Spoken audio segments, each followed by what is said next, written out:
How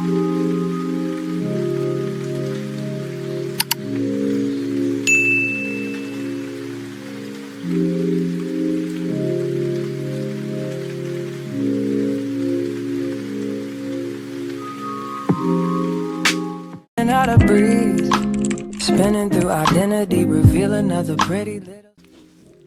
Hey Primas, I got a lot of cleaning to do today. My house is a mess, as you can see. I gotta do laundry, I gotta do my hair, I gotta clean up my husband's little corner over there, and I need to wash dishes. But I need to tell you the second part of my miscarriage story, because I liked the video that I recorded, but I feel like I needed to re-record it because I left some stuff out. So we're gonna start with laundry.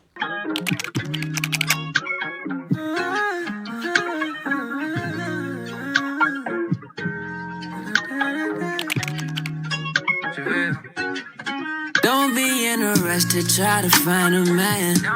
Just keep getting closer with God and trusting in His plans.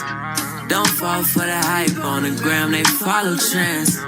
Making toxicity look cute, that ain't romance. You gotta be better than the man upstairs. Know your name, I advise you know your worth. Get you a male, treat you like a queen, and always gonna put God first. Don't return to your past, I know it hurt. Last time they put you on a shirt. Glory to God that now you're living. Don't go back, it might be worse. Beautiful to be treated like that. Don't rush it, put it on pause. Let God satisfy your thirst. He don't pray at all. You know that ain't gon' work. Yahweh died for you, sweetheart. It's better that you deserve. It's not even worth that hurt. It's not even worth that hurt. It's not even worth that hurt. It's not even worth that hurt. It's not even worth that hurt. P31, that's what you are. I see you shining, girl, you like a star. You be on your grind, you working hard. You and your whip got your own car. Look at God. My camera died, and I ended up just sorting the laundry and getting it over with. But I'll finish it. I'll hang everything up and fold everything later. Because I'm really excited to do laundry today. I don't know why. Anyway, so the pain started on December 14th in the morning, and it was about at 12. It stopped, then it kind of went away completely, and I was able to get something to eat, and then the pain started again. And I called my husband because he was out of town, and I told him, I said, babe, I'm losing a baby. I'm in a lot of pain. I can't move right now. And he's like, call 911, and, I need you to get up. I need you to please go to the hospital. And I'm like, okay, I will. I passed out as soon as I said, okay, I will. And once I passed out, I kind of got up the strength to crawl into our living room. And I just unlocked the door because he hung up, and I had a feeling that he was calling 911. So the paramedics got here, and they jumped the fence because my husband had told them, I guess, how much pain I was in. And I got into the ambulance, and I had to advocate for myself when it came to getting my IV and everything, because they always go to one specific arm, and I always had to tell them to go to the opposite. And they turned on the lights, and we flew to the hospital. I got to the hospital. It took about 30 minutes for them to even find me a bed. And as this is going on, my pain level is back up to a 12.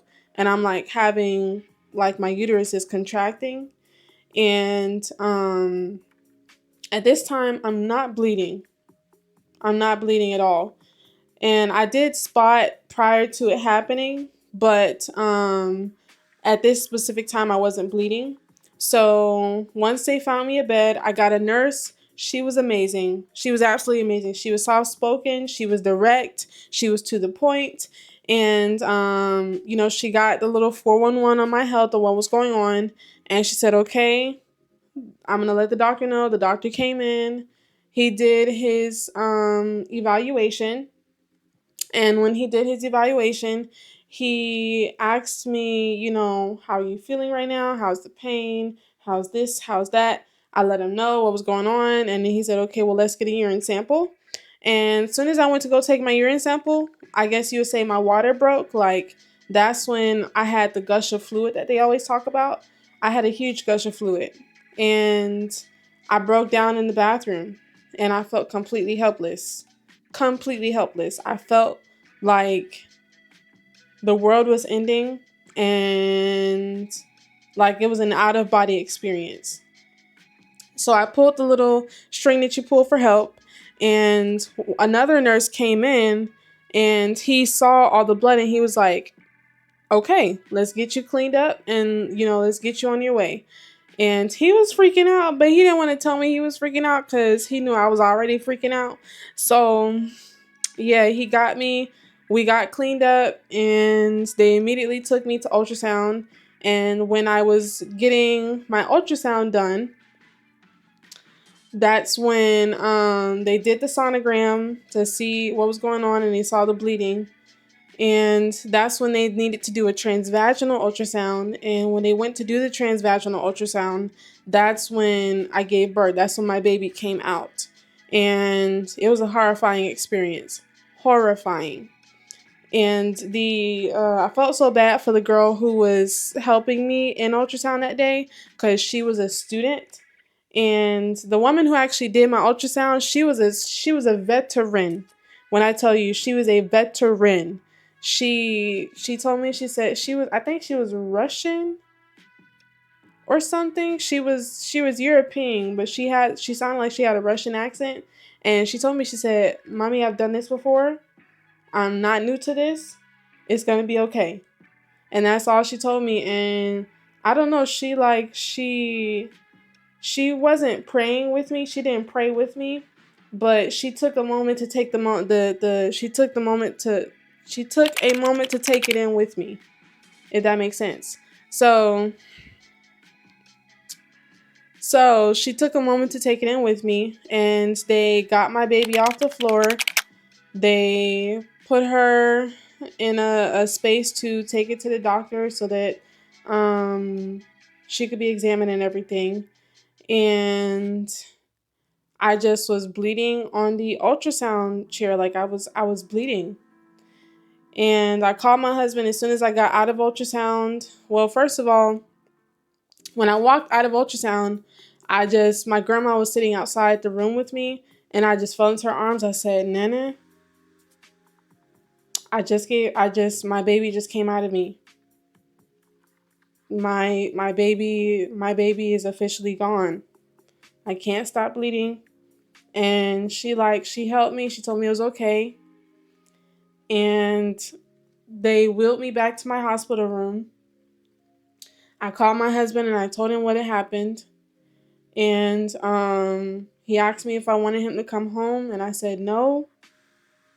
Just, he was already going to come home in a few days, so he just waited and came home maybe 2 or 3 days later. And I was sitting on the hospital bed after my baby came out, and it was almost like one of those scenes where everything is just happening around you and you're just stuck in time. I didn't have any pain. I felt numb at that point. And I felt numb, and they tried to offer me pain medication, but I didn't have any pain. And, they tried to give me 600 milligrams of Tylenol, I think. Tylenol or Motrin.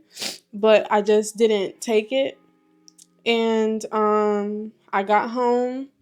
And I would say about December, maybe like December 17th, I started to have really bad blood clots. Like, I was passing big blood clots. I was passing big pieces of tissue, like the size of the palm of my hand. My husband and I ended up going on a trip afterwards just to kind of like decompress. And we did go into a cold state, which we should not have done that, but the trip was kind of already planned before this was going on. So I was in the shower on our first night on vacation, and I told my husband, I said, "Babe, I don't know what's happening, but there's a lot of it." And he almost threw up. I was fascinated and kind of like, man, I need to like I wonder if there's somebody else that's going through this that has no idea what's happening, cuz I was told it was going to happen, but it's nothing like going through it. And girl, child, honey boo boo, prima, when I tell you, I was looking at those blood clots, I was like, what is going on? What's happening? Where is this coming from? And those blood clots actually continued until January. They continued till January. I actually bled for like a week and a half, and that was it. It stopped. And then I bled again because I volunteered. At the time I was volunteering with the step team at the school that I was working at. And we had a step competition. It was like January 24th, I think. And that day, the day before that, January 23rd, I started bleeding really bad. January 24th, I actually thought I was hemorrhaging because I was bleeding so bad. I bled through absolutely everything. I bled through everything, and I started having that helpless feeling again because I started to think like, when is this going to end? When is this going to be done? I want my body back. And I bled through everything. I got home and I just lost so much blood. But I praise God that I wasn't hemorrhaging. It was just residual blood that was left over. So my cycle came back February. Well, I bled January. It was like January 11th. My timeline is mixed up, but it was January 11th. I bled from January 11th to like January 25th. And then I stopped bleeding for a little while, and then February like 10th, no, February 23rd, like the end of February, smack end of February, I started bleeding again. But this time I only bled for a couple days, and my body was just going through so much. So much. My hormones were going haywire, absolutely haywire. And I didn't understand it. March, my cycle seemed to resume back to normal. April, back to normal. And May, I'm back to my original cycle date. Because, when you have a miscarriage, once your cycle comes back, or really when you have a baby, period, once your cycle comes back, it's not going to be the same day and time that it was prior to the baby. So my cycle, it took 5 months for my cycle to return back to actual timing, like my original time and date, because it used to happen at the smack end of the month. It would happen like the last week of the month. So now we are, back to that. And yeah, that was what was going on. The only pain medication that I used was, what's the name of it? Midol. Girl, me and Midol was best friends. We was twin cousins, during this process, because I didn't want to take Tylenol or ibuprofen because I was scared that it would cause me to bleed a lot more than I did. And Tylenol, and because I know other people who have had miscarriages, and when they took Tylenol and they took ibuprofen, they almost bled out. And so when I heard that, I was like, we're not doing that. I already have low iron, and now you want to cause me to like bleed out? Please. Carisha, please. No, ma'am. So I took Midol, and Midol was a lifesaver for me. It was an absolute lifesaver for me. And that was my story. Like that's how the birthing process was. And I definitely want to make another video about life now and like how I'm healing. But I pray that if you're someone who's in this season, that you don't feel alone and that you understand that this does it's not ideal to go through, but when it does happen, you can grow from it. You can move on, and you can grow from it. But I will see you guys in the next video.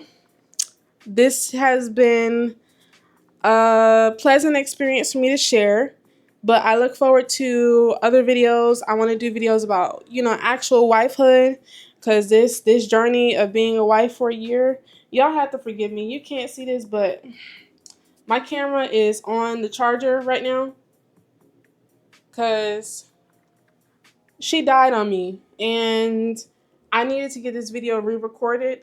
The enemy has been attacking me nonstop when it came to this video and this channel, and I really wanted to get my video recorded, edited, and posted. So I may do like a few other little screens of me cleaning and stuff, but I hope to see you guys in the next video. Please consider liking, commenting, subscribing, sharing. If you know somebody who has had a miscarriage or going through it right now, send them the video. I'd love to hear like your thoughts and experiences in the comments. I knew I wasn't alone going through this, but I'm excited to like reach other women who have gone through it. So I'll see you guys later. I'll see you guys in the next video, and be blessed. Yeah, be blessed. You're too blessed to be stressed. Bye-bye. Another pretty little scheme. Save her mind.